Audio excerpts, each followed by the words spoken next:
That's it. They want us to go. Okay, we're talking about classifying homicide offenders. We're talking about mass murderers and serial killers and spree killers. In almost 80% of the mass murders, the assailant knew the victims. This is the guy that shot up the theater in Aurora, Colorado. He didn't die, so we can talk to this guy. He has been adjudged as mentally ill, and therefore they're not going to execute him.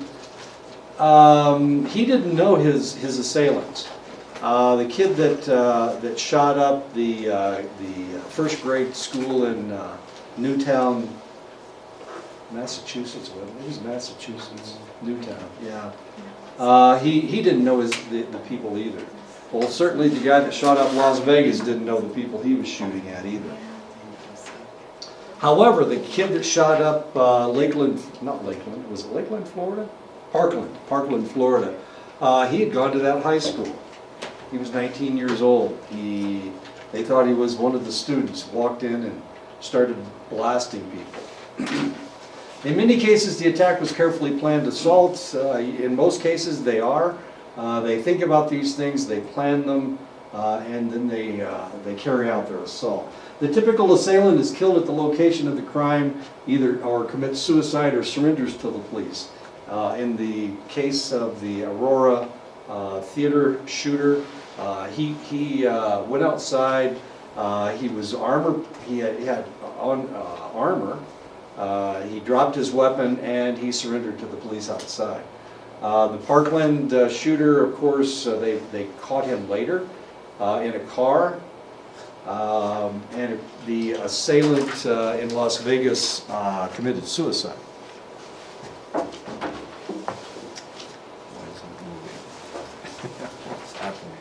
Spree killers are a special form of mass murders in which the attacker kills victims at 2 or more different locations with no cooling off interval between the murders.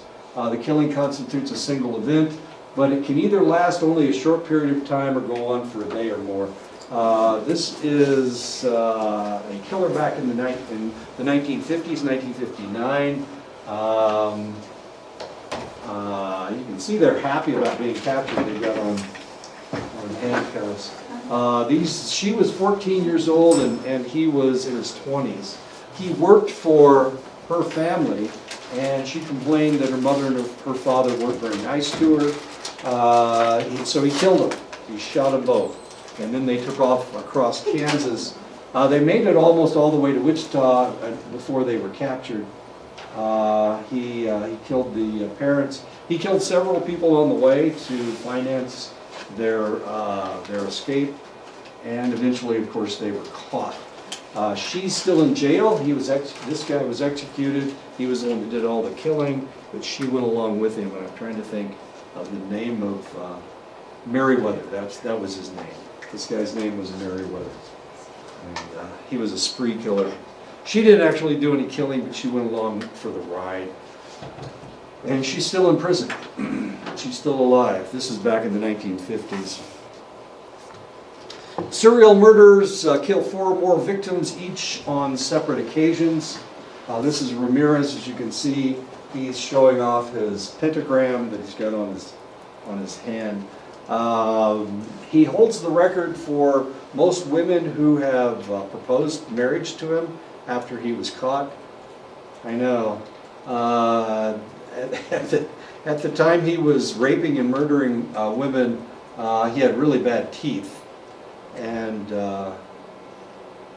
they fixed his teeth in prison, and so he started smiling more after that. I don't know. If you think he's handsome, I guess you could. He's still alive, by the way. They didn't execute him. You can write him a letter, and he's ready. He's ready for marriage, I guess. I don't know. Anyway. He murdered a number, like 11 women, raped and murdered them, and eventually he was caught. He was the Hillside Strangler. I think he was the Hillside Strangler.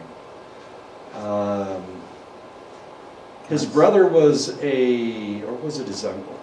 One of his relatives was a Vietnam vet, and he did some really horrible, grotesque things and took pictures of them, of what he did in Vietnam. And so he grew up looking at these pictures, and something turned his brain. These became his fantasies. So he would try to relive these fantasies that he had acquired in his youth. Serial killers usually select a certain type of victim who fulfills a role in the killer's fantasies. In this case, it was any woman was this guy's fantasy. He wanted to strangle her, and normally, well, I don't know if I ought to talk about this. Normally what he would do, he would rape them, then he would strangle them and rape them, allowing them to come back alive, and then he would strangle them before he left them. And that was what he did. So he actually raped them twice. There is a cooling off period between serial murders, which are usually better planned than mass or spree killers. Spree killers, of course, they just kill whenever they need something, they'll kill. Mass murderers, of course, they can't stop. They start killing and they can't stop. A lot of times they'll commit suicide, the mass murderers will. Serial murderers are difficult to apprehend because they look so normal in their community. They look like normal members of the community. This guy didn't, of course, but this guy did. This is a guy from Montana. He murdered his mother. Then he was 6'8", so he's kind of hard to miss. I can't think of his name. He was 6'8". He's been executed, don't worry about him, he's gone. He was 6'8", came down to California. He murdered his mother and he beheaded her, and then he would have sex with his mother's head. That was part of his fantasy. He murdered and raped a couple of women in California, and then of course he was caught. Kind of hard to hide when you're 6'8" and look like a big bear. Characteristics of serial offenders: more than half of the murders were sexually motivated. In this case, of course, in the case of Ramirez, they were both sexually motivated. He wanted to rape and murder, and he did. He was relatively successful. He murdered several people in Montana. Then he murdered people along the way down to California, and eventually he was caught in Los Angeles. They prefer to kill with hands-on methods such as strangulation rather than with guns, which is the preferred weapon for mass murderers. If you're going to kill people with your bare hands, of course, it's easier to kill one person than if you have a whole room full of people and wander around strangling them. They often keep souvenirs, sometimes in the form of body parts from victims, to commemorate their savage attacks and to remind them of their savage attacks. In his case, of course, he kept his mother's head, which is really kind of bizarre. He also, his mother was a lesbian and she had a girlfriend, and he murdered the girlfriend in Montana as well, but he didn't keep the girlfriend's head, he just kept his mother's head. It's pretty sick, isn't it? Ted Bundy, one of the more fun mass murderers, or serial killers. Characteristics of serial offenders: serial killers are not typically psychotic. This is Ted Bundy. He started out in Washington State, made his way all the way down to Florida, murdering people all along the way. He was a very attractive man, as you can see, and for that reason, people kind of wanted to only think positive things about it. He was able to get women to come with him. Not only was he attractive, but he was also a well-spoken individual. At one point, he had a portable. He pretended he broke his arm. He had a cast, a portable cast, and he would put it on his arm, and he would pretend he couldn't open the door, and he'd ask women, "Oh, will you come with me and open the door for me? This really hurts." And so he would take them out and murder them. He had a Volkswagen Bug. I mean, how many mass murder serial killers do you know that drive Volkswagen Bugs? He drove that Bug all the way across country, murdering people. He went into a sorority house down in Atlanta, and while he was there, he murdered 4 or 5 women, raped and murdered 4 or 5 women in the sorority house. Serial killers are not typically psychotic. Most, however, have personality disorders and lack the ability to experience empathy and remorse. This guy, we never got an accurate figure as to how many women he actually did kill. He killed women in the Green River area of Washington. We know that he did. He admitted it to one biographer. He told them that he murdered over 100 women. Another biographer, he told that guy that he murdered over 200 women. Now you wonder, how in the world can he get away with so many murders? Why in the world didn't they catch him? Well, they did. They caught him a couple times. One time they caught him and he was able to escape. He was a very well-spoken individual, and he talked these people into letting him stay in a room all by himself. I need to go to the bathroom. I can't go to the bathroom when somebody's watching me. Let me, I'm a good guy. I'm not going to escape. We're on the 3rd floor. How in the world am I going to escape? Well, he did escape. He was able to shinny down the drain pipe and from a bathroom window.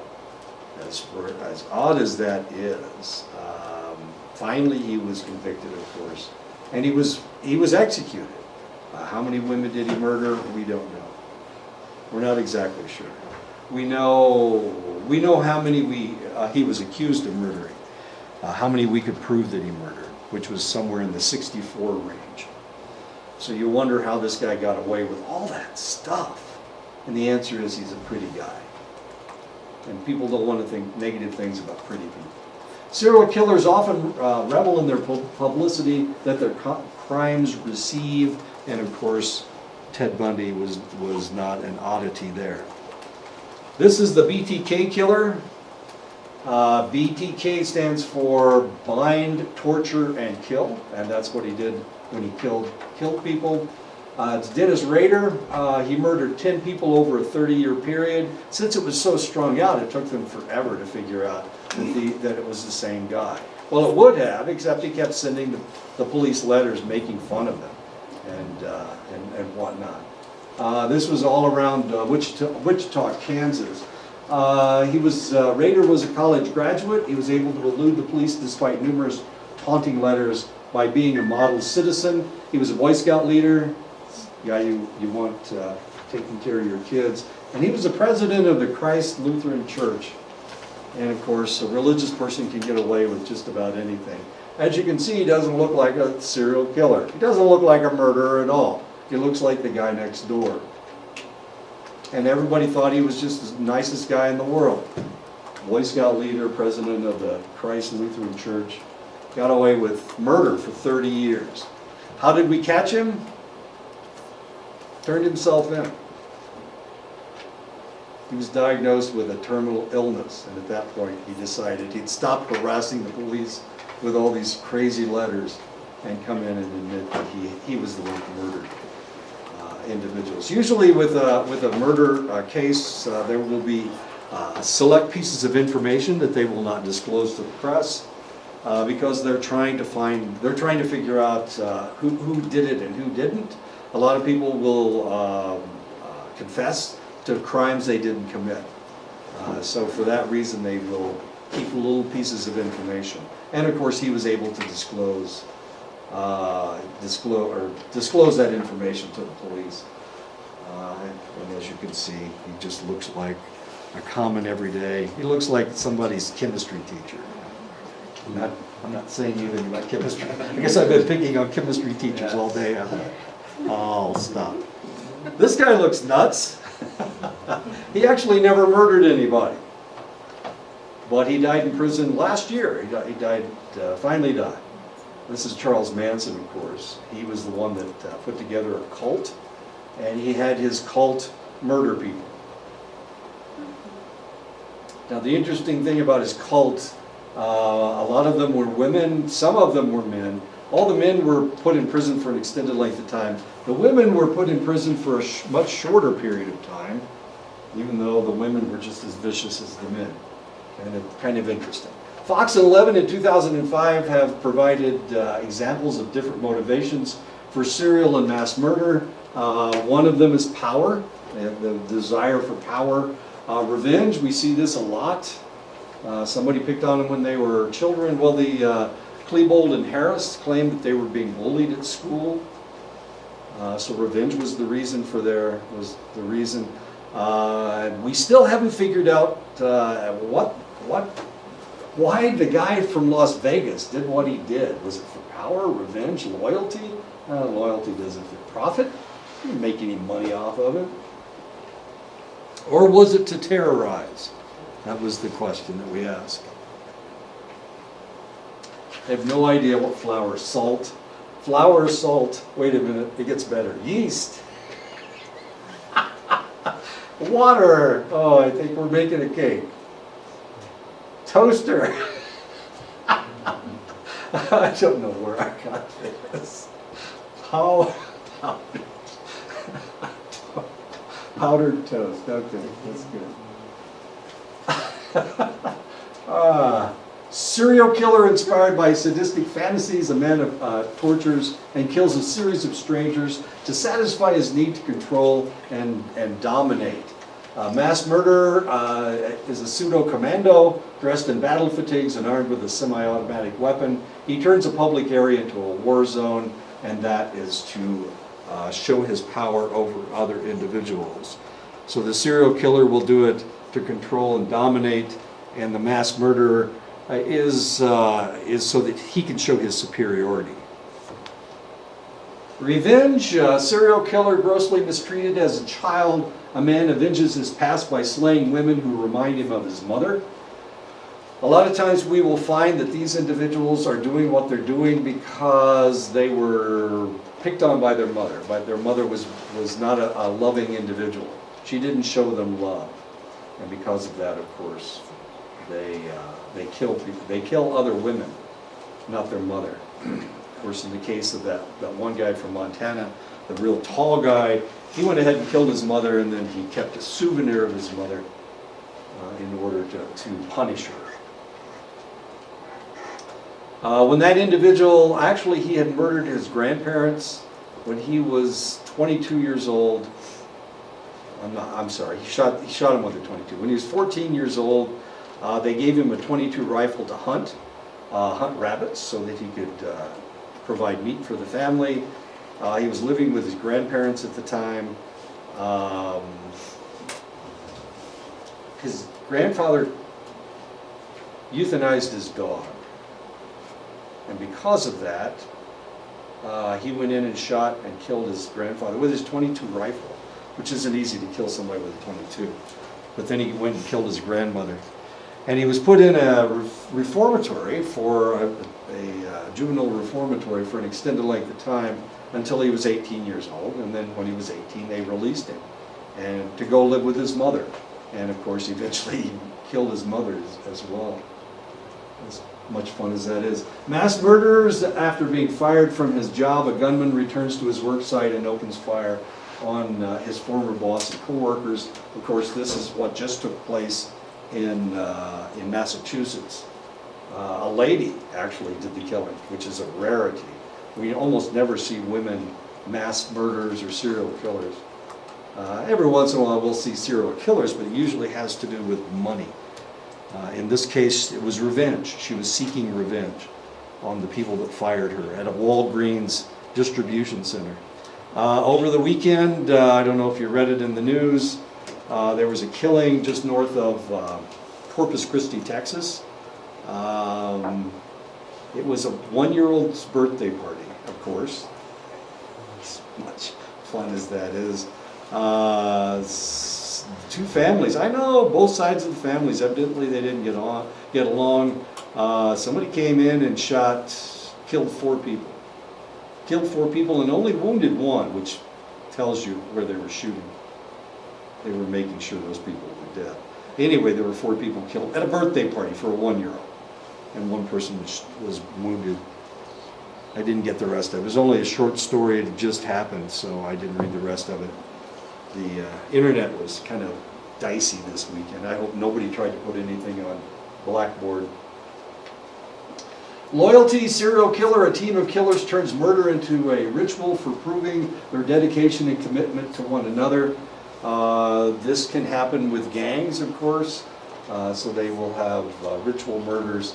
A mass murder. A depressed husband, father kills his family and himself to spare them from a miserable existence and bring them to a better life in the hereafter. If you remember, what was her name? The lady that drowned all 5 of her kids. She just had a baby, too. Andrea Yates was the lady's name in Dallas. I think she was or Houston. She was in Houston.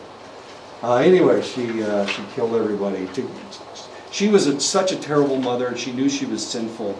And if she raised these children, she knew they were all going to go to hell.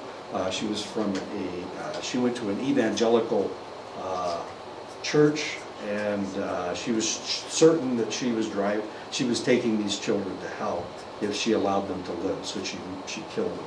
Another case was right here in Arizona.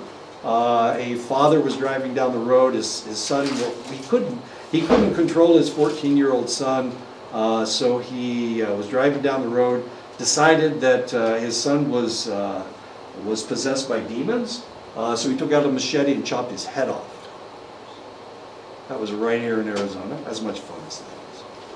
But he didn't want him to go to hell, I guess, so he wanted to keep him from going there. I don't know. Really strange stories. I apologize. For profit, serial killer. A woman poisons to death a series of husbands to collect on their life insurance policies. This has happened more than once. There was a Norwegian lady up in Wisconsin. She was Norwegian. And she was a big lady. She weighed like 200 pounds. Good worker. Good farm girl. Men would come and try to marry her. And she would let them live with her for an extended length of time. And then she'd kill them. Of course, they always had to bring money, and eventually they all died. She killed 6 men that way, and she also she was impregnated twice, and she killed both of her kids. She was taking care of her her stepmother's children, and she killed both of her stepmother's children.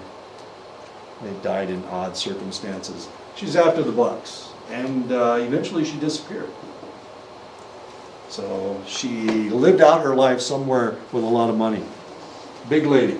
Mass murder. A band of armed robbers executes the employees of a store to eliminate witnesses to their crime. And of course, that kind of stuff does happen. Terror. Serial killer. A profoundly paranoid man commits a series of bombings to warn the world of impending doom. And boom, there you go.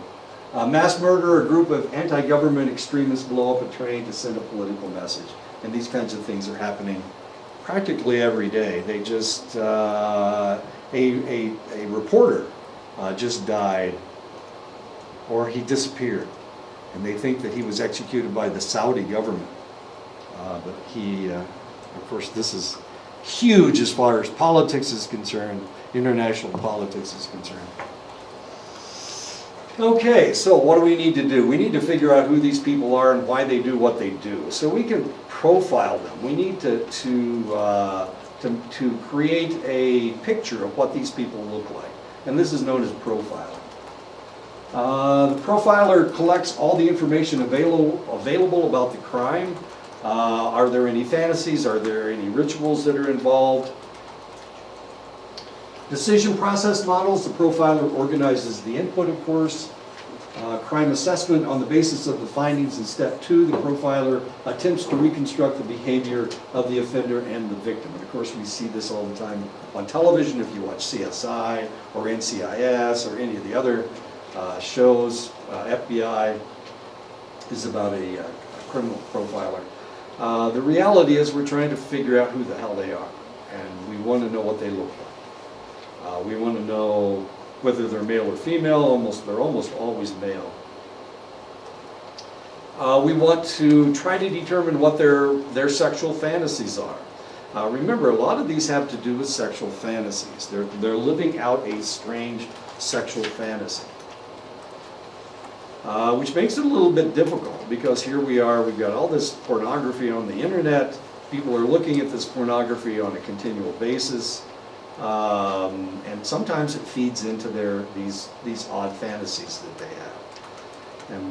And we need to figure out what that problem is. We need to figure out what that fantasy is. If we can figure out what the fantasy is, then we can eliminate individuals that don't fit into this profile.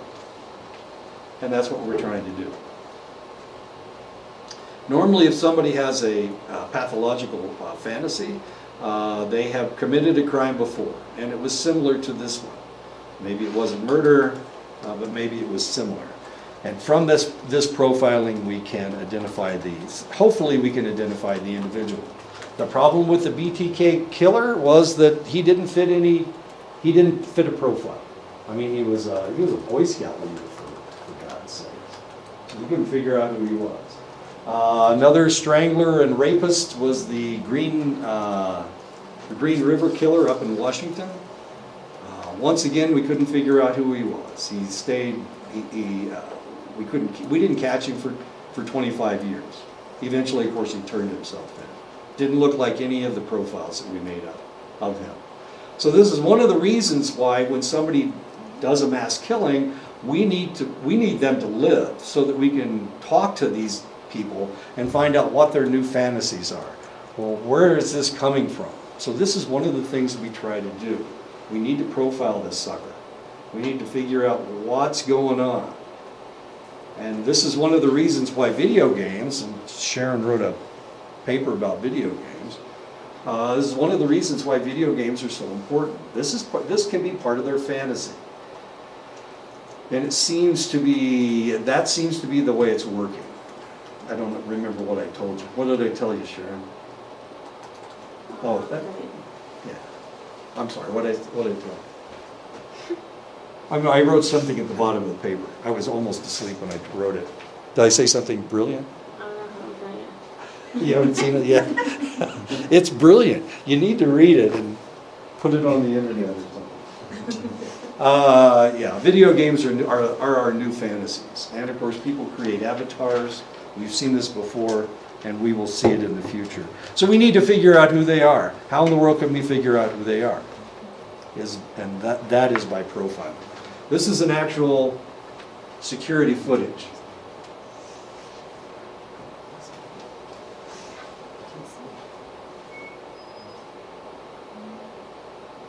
This is in London. She's an Arab, and the guy kicks her down the stairs.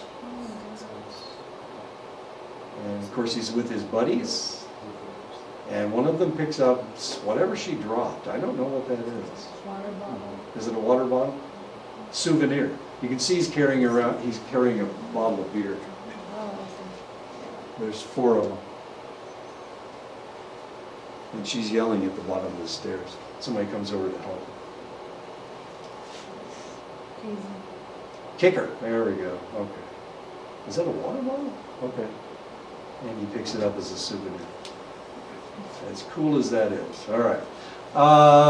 Crime assessment, brutal facial injuries point to a killer who knew their victim. They're trying to mar their face because potentially they're looking at them and they want to do damage to their face because this is what they look at when they look at the individual. Murderers committed with whatever weapon happens to be available are more impulsive than murderers committed with a gun and may reveal a murderer who lives fairly near to the victim. So it may be somebody that just came in, they got in an argument, grabbed a knife and stabbed somebody to death. That's very possible. However, if the guy had a gun in his pocket, potentially that means that he was planning this murder. And he took the gun in order to commit the murder. Murders committed early in the morning rarely involve alcohol or drugs. As you can see, this case happened because he was drinking, and they're all smoking, I think. Anyway, he had a bottle of beer. Guy with the beer, he's the only one with the beer though, isn't he? He's moving. There we go, okay, good. So we can tell just by the weapon that he used, that the individual used, we can tell by what time of day it is, as to what type of a murder it was. All of this information is available to the police, and this is one of the reasons why it's very important to determine what time the person died. You know, if you ever watch NCIS or you watch CSI, CSI, one of the things that they're always wondering is what time did he die? When did this person die? The criminal profile, the profiler formulates an initial description of the most likely suspects. The investigation or written report is given to investigators who concentrate on suspects matching the profile. Apprehension, arrest of a suspect allows the profiler to evaluate the validity of their prediction. Now the problem is, if this person is relatively inflexible, the person doing the profiling, because they'll come up with a profile, and then it may be difficult for them to say, no, I was wrong. It's hard for a lot of people to say, no, I was wrong. People don't like to be wrong, they like to be right. This is one of the reasons I told you about the Joubert case. This is one of the reasons that they didn't change the profile. Even after they saw the watch cap, they saw the short hair, the guy that was doing the profiling would not admit that this was probably a military person. There may have been extenuating circumstances. He was a member of the Air Force Reserve, and that may have been why he didn't want to implicate an Air Force member. But of course, because he wouldn't allow the police, or he wouldn't state that this individual may have been a military person, somebody else died in the interim while they were arguing as to who it was. And nobody thought it was a military guy. Nobody thought it was a military guy, except me. And I didn't carry any weight at all, none whatsoever, actually.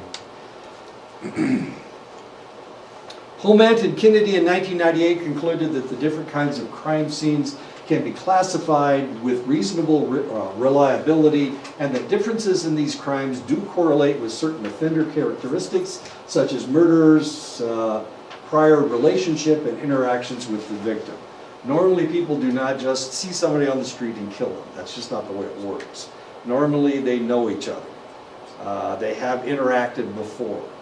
And this is one of the reasons why they get caught. They get caught because they have a prior relationship with the individual. So they will start investigating the relationships. They create a profile of what this individual looks like, and then they will start investigating.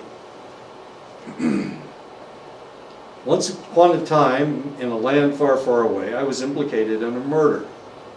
And the reason I was implicated in a murder, have I told you this story before? No. The reason I was implicated... We're all attentive. Are you ready? The reason I was implicated in the murder was because I played base softball. I was on the softball team, and the softball field was here, and the place that the lady was murdered was right here, right beside the softball field. It was a secure place. It was secure, so you needed to be allowed in. You either had to have a key, you had to have a lot of information to get into this place. It was top secret. It was secure. Okay. There was a fence around the place. You had to unlock the fence. Then you had to go to the front door, and you had to ask to come in, and then they would let you in from the inside. There's always somebody inside. But there was only one person inside at the time. During the day, there was like 10 or 15 people in there, but during the night, there was only one person in there. This lady was murdered early in the morning. Let's see, how does this work? Okay, she was murdered early in the morning. She was raped and she was murdered. And the guy that murdered her bit her. He bit her on the breast, on the top of her breast. When they looked at the teeth prints from the wound, it matched my teeth. It matched my teeth. Okay. What? I know, it matched my teeth. Okay, so they put me at, I knew, I was, I played softball. And so I knew that this place was there. I'd never met the lady. I was really kind of interested. But I was implicated, and the reason I was implicated was because the bite mark matched my teeth. Okay, so there were a lot of reasons why it wasn't me. There are tons of reasons why it wasn't me. First of all, it wasn't softball season anymore. I drew blood. I used to go to work really early in the morning, like 4 o'clock in the morning, and start drawing blood. And I had drawn, like 5 people when this lady was being murdered. I was drawing blood from all these people. You'd think that would exonerate me, but I fit the profile. So I was supposed to, this was just before I went home. I was scheduled to go home in September, and they delayed my orders so that they could prove, I was one of the suspects. As it turned out, and logically, who would you think murdered this lady?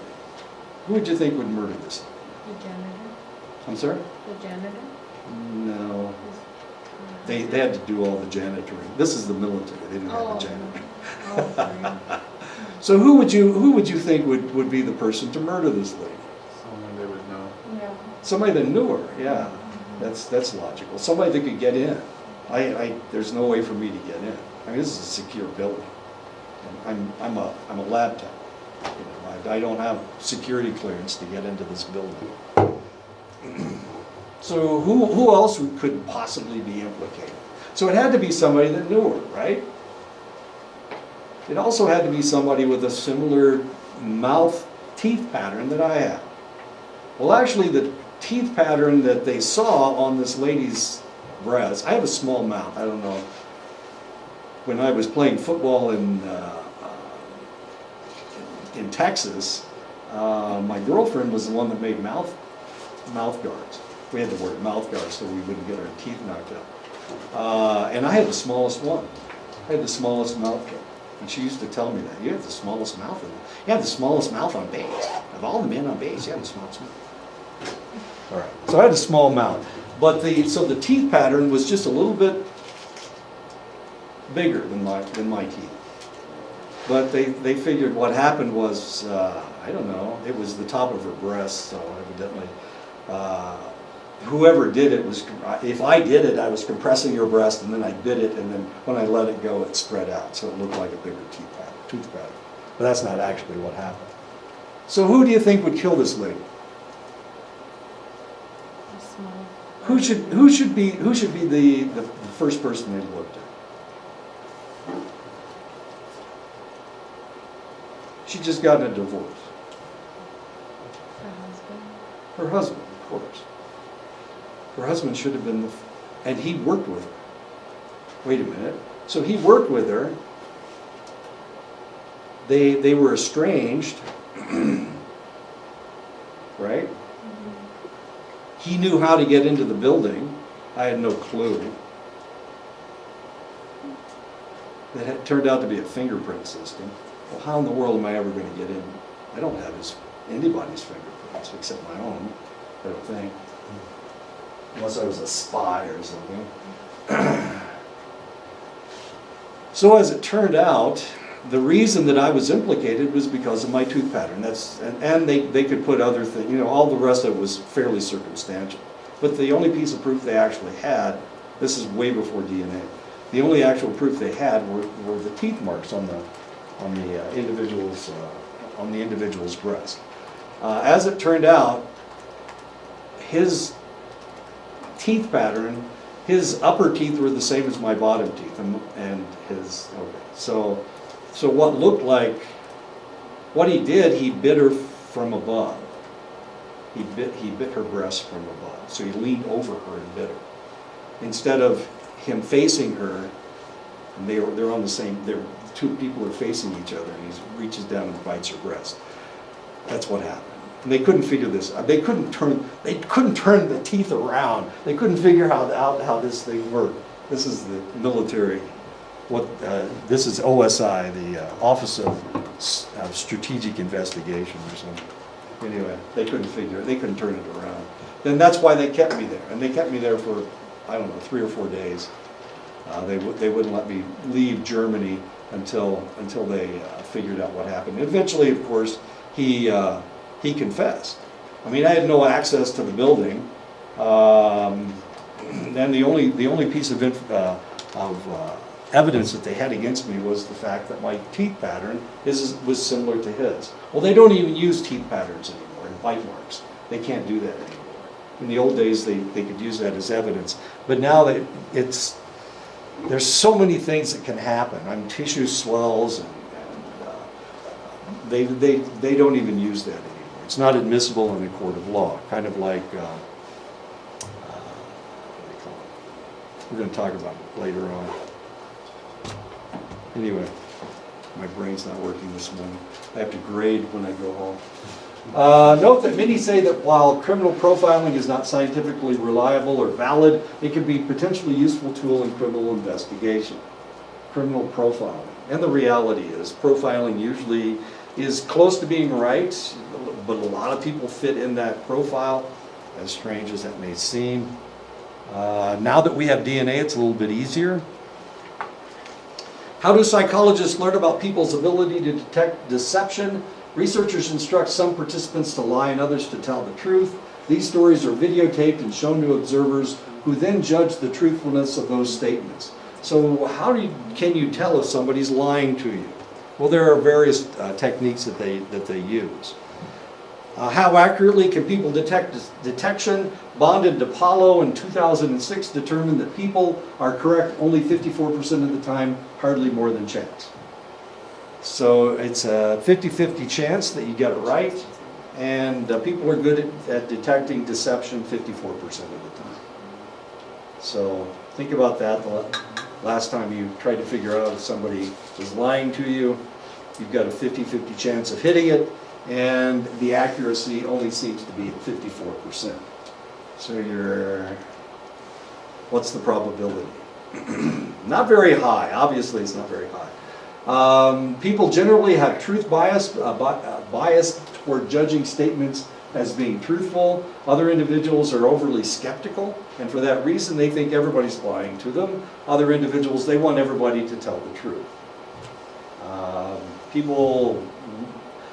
Somebody came to my house yesterday trying to borrow money from me.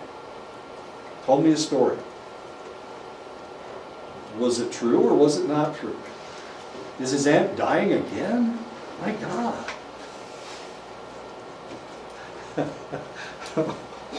Why would I pay for a ceremony? What does that have to do with me? Why do ceremonies cost so damn much money? My God.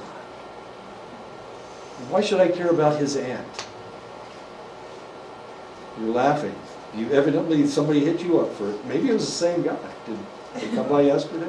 I try the same thing. Are you skeptical? I'm having a ceremony pass in my bed.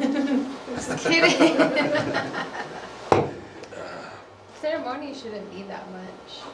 It shouldn't even... Oh my God, $300. This is a healing ceremony for somebody that's got pancreatic cancer. You know what the probability of living through pancreatic cancer is? It's like 14%. If you find somebody that's survived pancreatic cancer, shake their hand. That is one of the luckiest sons of bitches in the whole world. Almost like something else. It really is. Pancreatic cancer is a killer. I had how do you say it? Pancreatitis or something? Pancreatitis? Yeah. And then, like, You've had pancreatitis? nah, just a little, It because, hurts like the devil, doesn't it? yeah. It feels like it hurts like all the way up here. Well, it's because your All pancreas back. goes all the way from Yeah. here to here. Mhm. It hurts. Subjects overall correctly classified 61% of the truthful statements as non-deceptive. but only 47% of the lies is deceptive.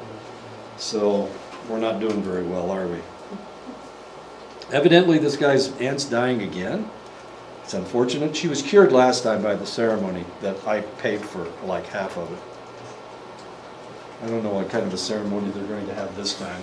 I didn't give him any money this time. Oh, wait a minute, I got something in my car. Here, I'll sell you this. This is my grandmother's necklace. That looks brand new to me. It's his grandmother's. Evidently he just made a necklace for his grandmother. I've got old beads, he said. Okay. Does being exposed to, I know, I'm a sap. It's written across my forehead. People see me and they say, oh, I can borrow money from that guy. He's stupid as the day is short. Does being exposed to frequent deceit make one a better lie catcher? Trained observers are only slightly better than untrained observers. So, yeah, if they look to the right, does that mean, up and to the right, does that mean that they're lying? No, it means that they're thinking. Averaging across studies, trained observers detected 58% of the truths and lies correctly, whereas untrained observers were correct 53% of the time. As you can see, there's only a 5% difference. So cops aren't any better at it just because they've been talking to people. The reason that they catch people more frequently is because they're more skeptical. They only deal with liars. I know. Look at her nose. It's getting longer and longer. This is great. Oh, there we go. People tend to have mistaken beliefs about verbal and nonverbal cues to deception. For example, avoiding eye contact is not generally a sign of deception. Doesn't have anything to do with deception. It has to do with embarrassment. There are very few reliable nonverbal cues to deception, perhaps because people who are asked to tell the truth may also show signs of nervousness. And that's all it shows, is the fact that they're nervous. So nervousness looks one way, and we won't worry about the rest of it. Psychologists have had more success determining which verbal cues can reliably predict deceptive behavior. A large amount of reported detail is indicative of truthful reports. Truth tellers are more likely than liars to say they can't recall certain details.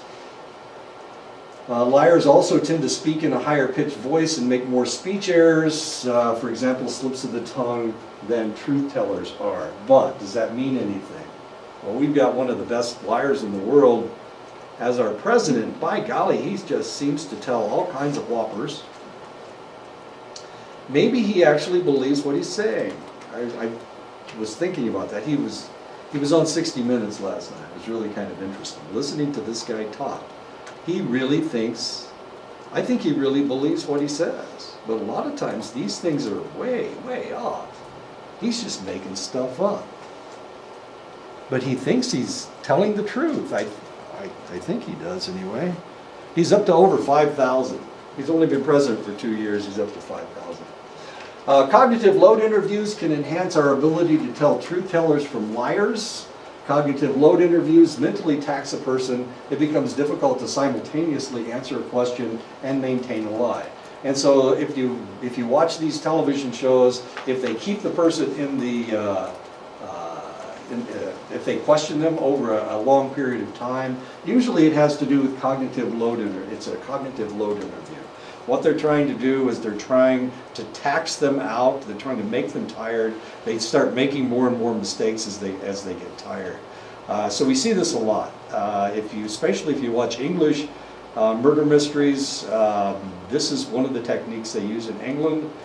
In England, they can keep you for a longer period of time than we can in the United States. They also don't have to allow lawyers in the room. They can if they want to, but they don't have to. So a lot of times these individuals, they'll just keep them for an extended length of time and keep questioning them until they break them down. By making a subject think harder in an interview, investigators have been able to more accurately discriminate liars from truthful interviewees. And the way that they do this is by asking them very difficult questions.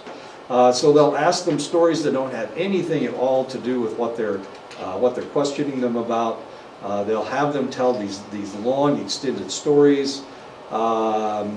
And then they'll start asking them about what they actually are looking for, the information that they're actually looking for. Why did I put that picture up there? Huh, I have no idea. Another approach to detecting deception exploits the fact that liars prepare themselves for anticipated questions. Asking unanticipated questions can be an effective way to reveal a liar. When observers viewed responses to unanticipated questions, they correctly classified 80% of the truth tellers and liars. They could not distinguish truth tellers from liars at above chance levels when viewing answers to anticipated questions. It's because they are making them answer questions that they weren't anticipating. And of course, it's harder to maintain a lie the more questions you have to answer about it.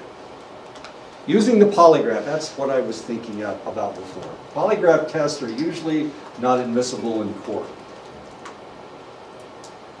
This came up with the Kavanaugh hearing because Christine Blasey Ford actually took a polygraph test.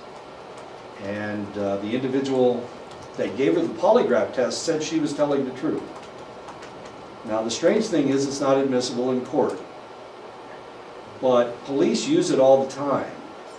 Law enforcement officers use polygraph tests all the time. If you pass a polygraph test, it's possible to beat a polygraph test, but it's not easy. And they will ask you questions that don't have to do with what you're trying to lie about, and they will use that as a baseline in their polygraph. The polygraph, the lie detector, is a computer-based machine that measures blood pressure, electrodermal activity on the skin, and respiratory changes during questioning. The problem with the polygraph is that the physiological manifestations of various negative emotions, fear, guilt, and anger, are all very similar, so it's very difficult to tell if they are afraid, they feel guilty, or they are just pissed off. Simply being suspected of committing a crime, even if innocent, may generate a lot of emotion. Although there are concerns about the validity of the polygraph, it is still widely used within the criminal justice system. But like I said, in most states it's not admissible in a court of law because it's possible to beat a polygraph test.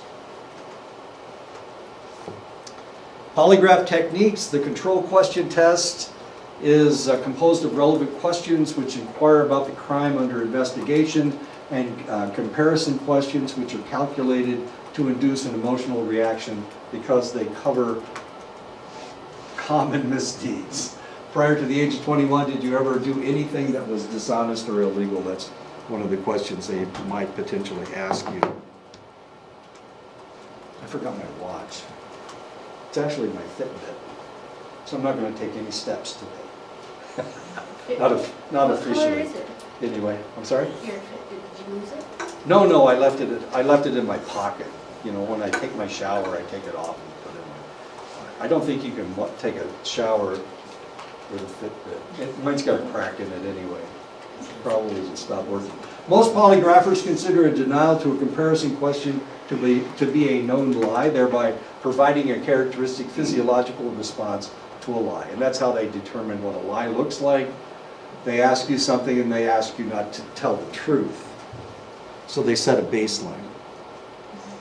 There's a couple different ways to beat, we're going to talk about that in just a second. One of the ways to beat a polygraph test is to be nervous. If you're nervous, then no matter what you say, it's going to look like a lie. So that's one of the ways of doing it. You can put a tack in your hand, and anytime they ask you a question, you can punch that tack into the palm of your hand. You're not supposed to have anything, of course. But if you stress yourself out in one way or another, you can put something in your shoe and make it hurt you every time they ask you a question. So it's all the questions they ask you make you look nervous. So they can't tell what the difference between guilt, anger, fear, or pain, actually.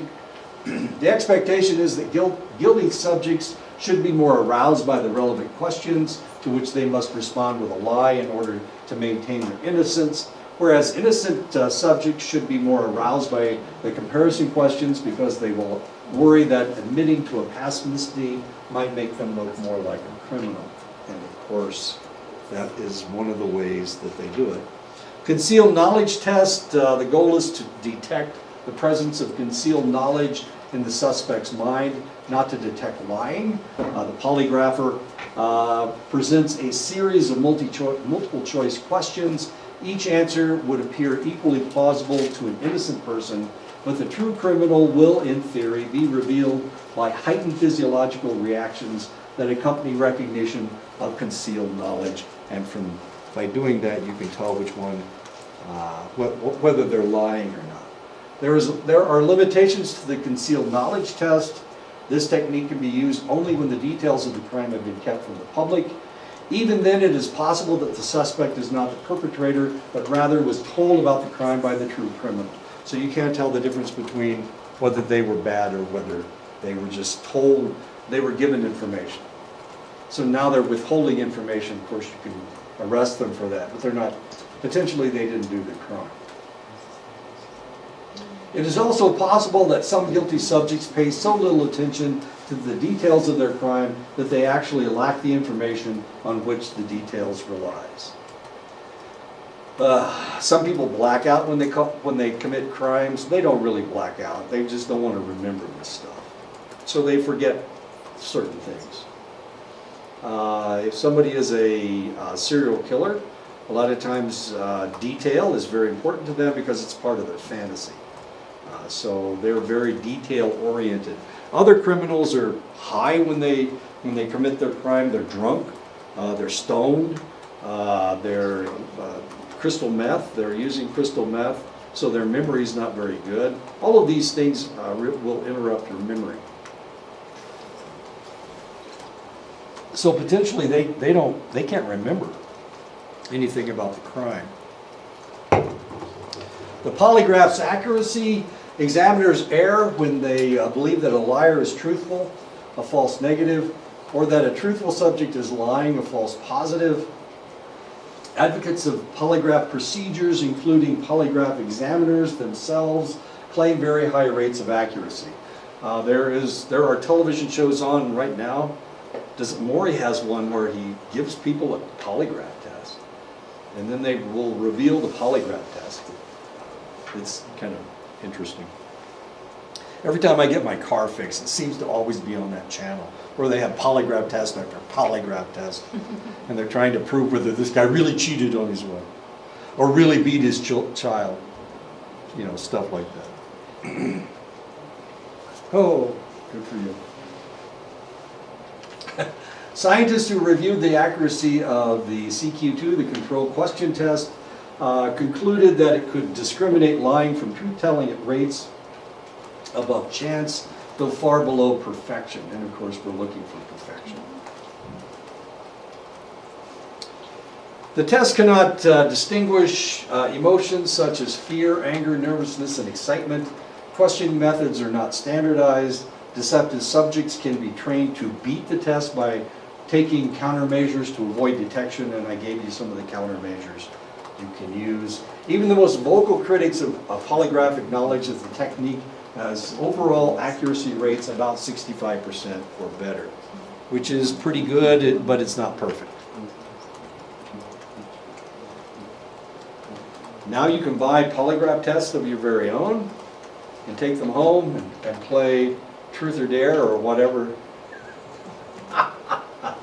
Polygraph tests are most valuable at the investigatory stages of criminal prosecution and as a way to encourage confessions from suspects against whom other incriminating evidence has been gathered.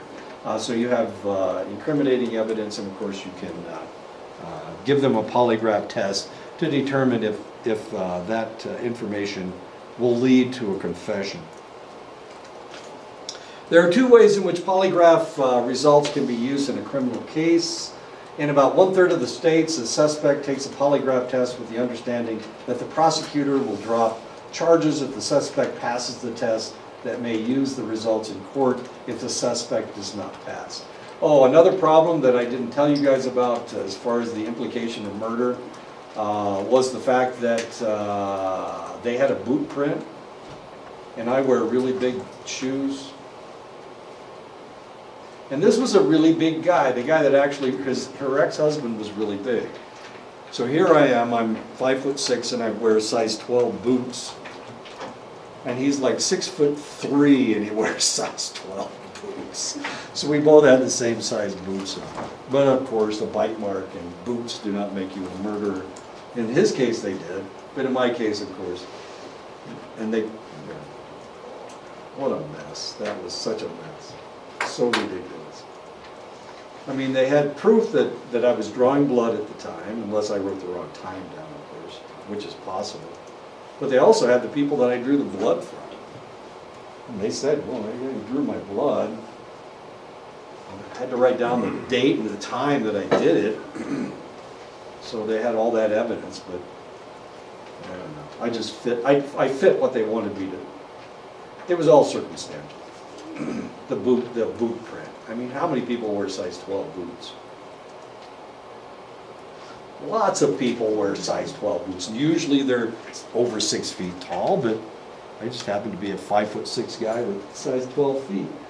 And in about 1/3 of the states, a suspect takes a polygraph test with the understanding that the prosecutor will drop charges if the suspect passes the test, but may use the results in court if the suspect does not, in about 1/3 of the cases, or about 1/3 of the states. So you really need to understand the laws of your state before you agree to have a polygraph test done. Sometimes suspects take polygraph exams at the urging of their attorneys who want to make sure that they are telling the truth. Defenders often provide positive test results to the police if they get fired. In states that permit polygraph evidence to be used in trials, judges conduct pretrial hearings to determine whether polygraph results are admissible. And of course, it all depends on the state. I'm not exactly sure what Arizona's laws are dealing with polygraph tests. I would imagine they're the same as California's laws. Arizona is really good at doing whatever California does. I don't know why. Develop a beating the polygraph test. Okay, I knew I was going to talk about this. Develop a breathing strategy by altering the rate of breathing during relevant questions and comparison questions. Do complex calculations in your head. This can fool the polygraph test. Prior to the test, rub antiperspirant on your fingers and palms. But usually they'll have you wash your hands before you take the polygraph test. Insert a small tack in your shoe and press on it during the comparison questions to make you look like you're more stressed out. Neuroimaging and deception detection, techniques such as functional magnetic resonance imaging, use scanners to measure blood flow and oxygen utilization in selected parts of the brain. Different patterns of brain activation have been shown to be associated with truth-telling and lying. Now this used to be a problem because you had to have an MRI in order to do this. Well, this is what an MRI looks like. It's huge. MRI machines can't be anywhere close to the hospital. If they are, of course, they will interrupt all the other equipment in the hospital because it's a very strong magnet. So usually it's in a semi-trailer out in the parking lot at a hospital. The accuracy of this is somewhere between 76% and 90% functional MRIs. Despite lingering concerns about the validity of its use under varied condition, functional MRI techniques are being marketed commercially and are occasionally used in courts. Now we have functional MRI, we have MRI machines that look like this, which is better. It's a little bit easier. I was at a conference one time and they were trying to sell me one of these things. It's like $20,000. I know. So I said, oh, sure, wait a minute. Of course, they'd heard that joke before, so they didn't think it was funny at all. Brainwave analysis and deception detection. Brain fingerprinting uses an EEG to record the brain's electrical activity. Brain fingerprinting evaluates neural activity to assess how a suspect responds to crime scene details known only to the perpetrator. 85 to 95% accuracy in distinguishing liars from two tellers in the lab, near chance levels in the field. So this is not a bad way to do it, using EEGs. 85 to 95% accuracy. Brain-based lie detection in court. Defendants and witnesses may try to introduce the results of these tests to demonstrate their innocence or bolster their credibility. And of course, you can bring this up in court, usually, unless the judge told you you can't. Even if it's not admissible in court, it still puts doubt in the minds of the jurors. Legal issues arise with regard to brain-based techniques, especially when these techniques are conducted against the wishes of the subject being scanned. Should these practices be governed by the Fourth Amendment's prohibition against unreasonable search and seizure? Should you be able to give somebody a polygraph test or an EEG, even if they don't want it? Is that a possibility? What do you think? Should we be able to do that?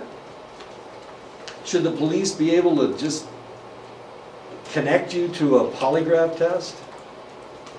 The CIA has a chair that if you sit in this chair and put your hands down on the sides of the chair, then it takes a polygraph test of you. The CIA can do it. The FBI can do it. Why can't everybody do it? Many urge judges to resist admitting this evidence until more conclusive data are available. Of course, the reality is that a defense attorney just wants to win his case. Is it important whether he's guilty or not? As long as he wins his case? Was OJ guilty?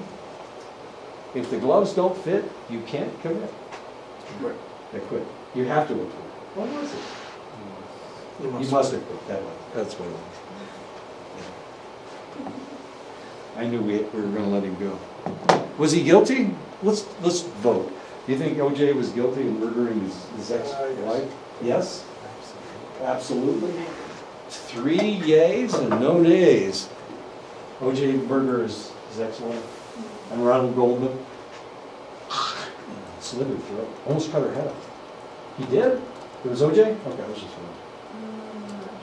I'm not sure. You're not sure. Okay, so we've got what? 5? 5 to 1? Yeah, he did it? But he got off. He just got out of prison. Robbed somebody afterwards.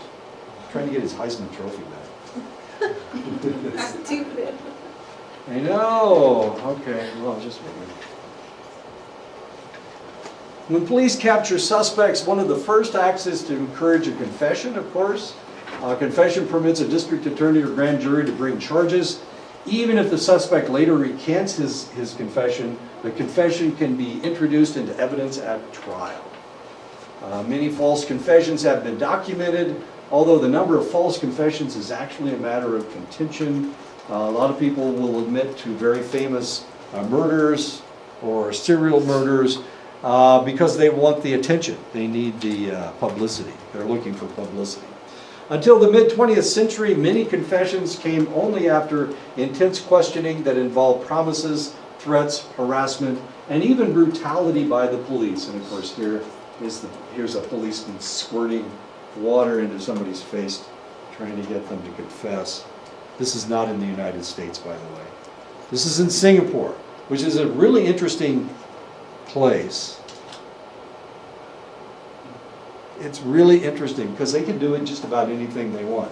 It's in Singapore where the kids spit on the street and they punished him by caning him, hitting him with a cane in the back.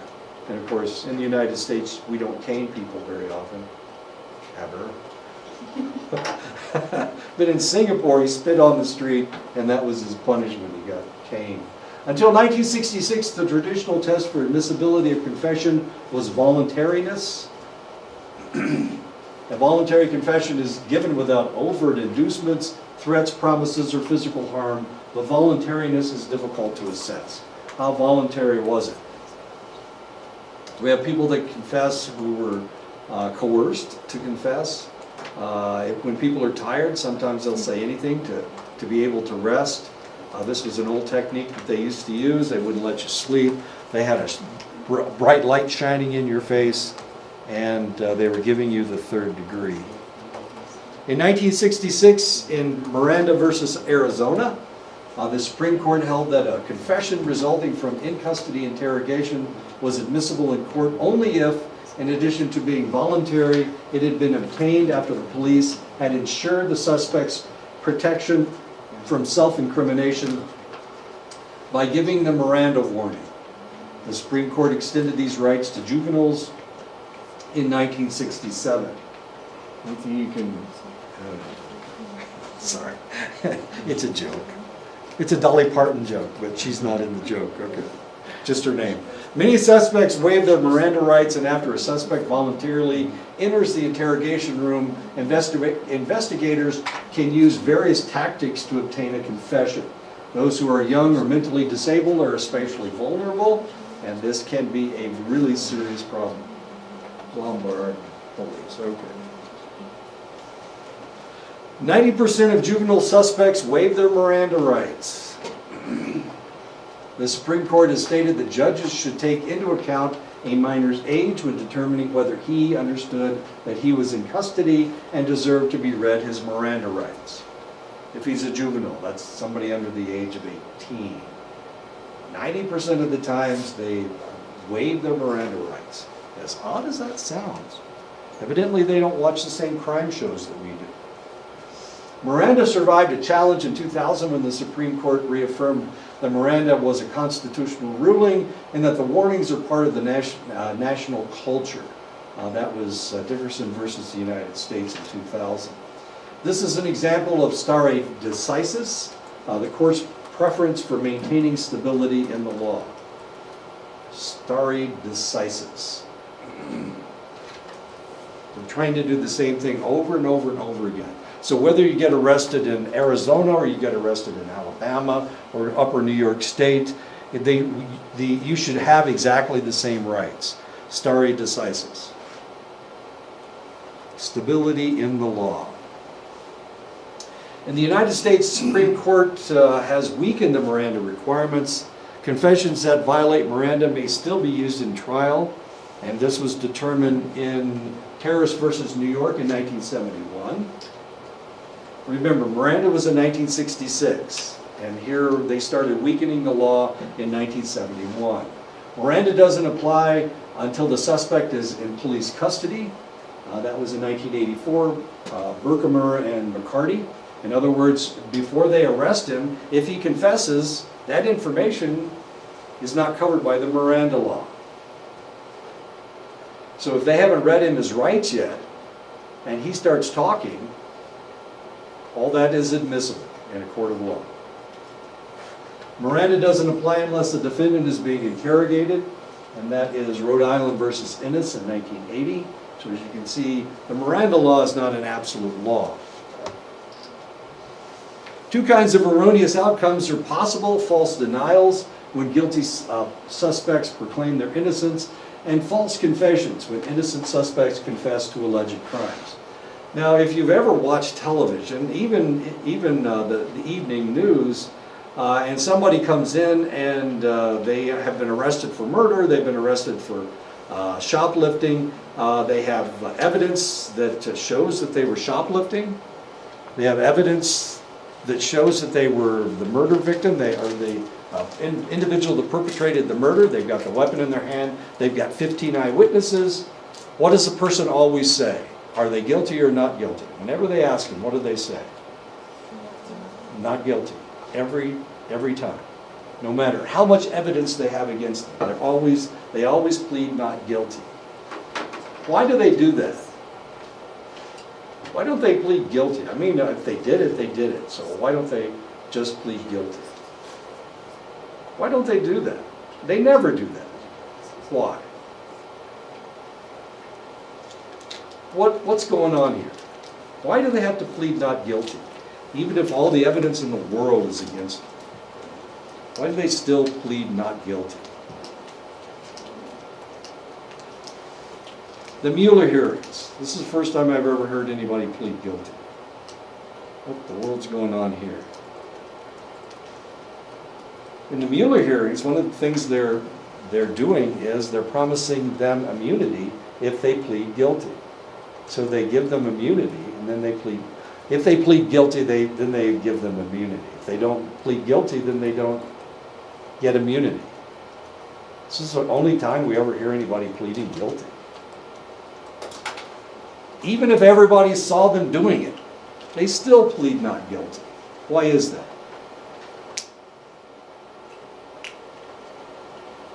Their lawyers may be able to prove extenuating circumstances, in which case they're not guilty, or at least that's what they're trying to prove. But if they plead guilty, it's a done deal. They don't get to go to court. They don't get their day in court. The judge will just will give them a sentence, and that's it. They don't get a day in court. So if they plead not guilty, they get to go to court. And there's always a possibility that something's going to fall through the cracks, and they're going to throw out pieces of important evidence, and then they won't be convicted of their crimes. So they always plead not guilty if they want to go to court. If they plead guilty, they won't have their day in court. They'll just have a sentencing day. That's all they'll have. So they have to plead not guilty.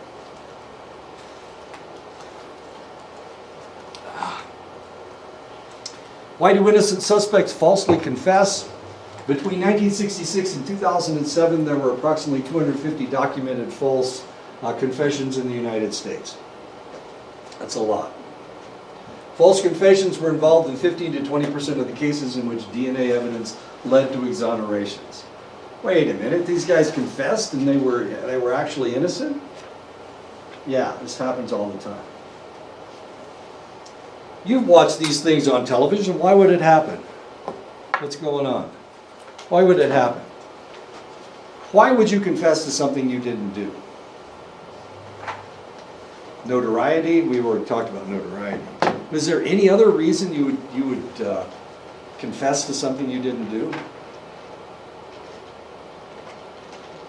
Love, of course, is the answer. We already talked about love. I know. I'm just